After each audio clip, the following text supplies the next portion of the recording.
مقام ابراہیم پہ نفل پڑھیں، لیکن آپ کا نبی نہیں آ سکتا۔ جب یہ بات سنی آپ جلال میں آ گئے۔ فرمایا کہ جس کی وجہ سے ہمیں پتہ چلا کہ یہ کعبہ اللہ کا گھر ہے،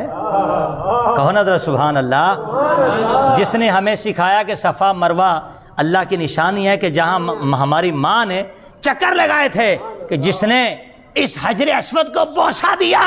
اور ہمیں بتایا کہ بوسہ گائے مصطفیٰ یہ ہے، جس نے بتایا کہ نبی جہاں قدم لگا دے وہ مصلی بن جاتا ہے، اس کی تکریم کی جاتی ہے۔ ارے تم کہتے ہو کعبے کا طواف کرو، عمرہ تو درکنار، جب تک وہ سونا نبی آئے گا نہیں، رب کعبہ کی قسم عثمان کعبے کی طرف ایک نگاہ بھی ڈال کے دیکھ سکے گا نہیں۔ اللہ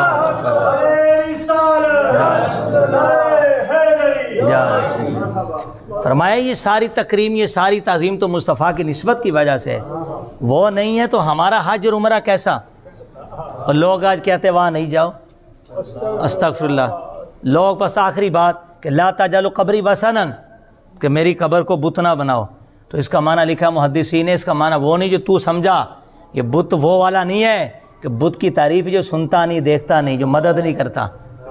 فرمایا کہ میں دیکھتا بھی سنتا بھی مدد بھی کرتا ہوں، میری قبر کو بت بنا کے نا۔ اچھا اس کی اصل ملتی ہے مسند امام احمد کے اندر، حضرت ابو ایوب انصاری صحابی رسول سے سرکار کے قبر پہ سر رکھا تھا، داڑھی سفید ہے، اجلہ اکابر صحابہ میں سے ہے۔ عبد الملک بن مروان وہ خبیث آیا، اس نے ٹھوکر ماری، کہا اٹھ کیا کر رہا ہے؟ جلال میں آگے اپنے ہاتھ سرکار کے قبر کی مٹی سے اٹھائے اور اپنے چہرے پہ مسلے سبحان اللہ کہے، اور پھر جلال میں آ کے اس کا فرمایا انی جئت الی رسول اللہ ولم آت بالحجر، اے بے ایمان دیکھ میں مصطفیٰ کے قدموں میں آیا ہوں، کسی بت کے پاس نہیں آیا۔ اے حدیث کا معنی بت نہیں سمجھنا، بت نہیں سمجھنا، بلکہ اسی طرح تکریم و تعظیم کرنا جس طرح میرا یہ صحابی کر رہا ہے۔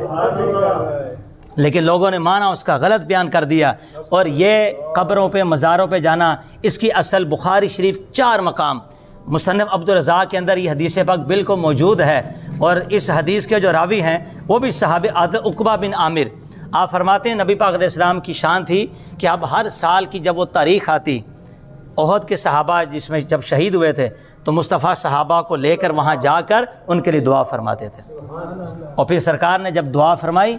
اپنے یاروں کے وہاں قبروں پہ حاضری دی، اور پھر مصطفیٰ ممبر پہ آئے، اور ممبر پہ آنے کے بعد اپنے ان صحابہ کو بھولے نہیں۔ ہم یاد مناتے ہیں، بزرگان دیر کا عرس کرتے ہیں، ان کی یاد مناتے ہیں، ان کے عرسوں پہ ان کی ہسٹری کو بیان کرتے ہیں، یہ نبی پاک علیہ السلام کی سنت ہے۔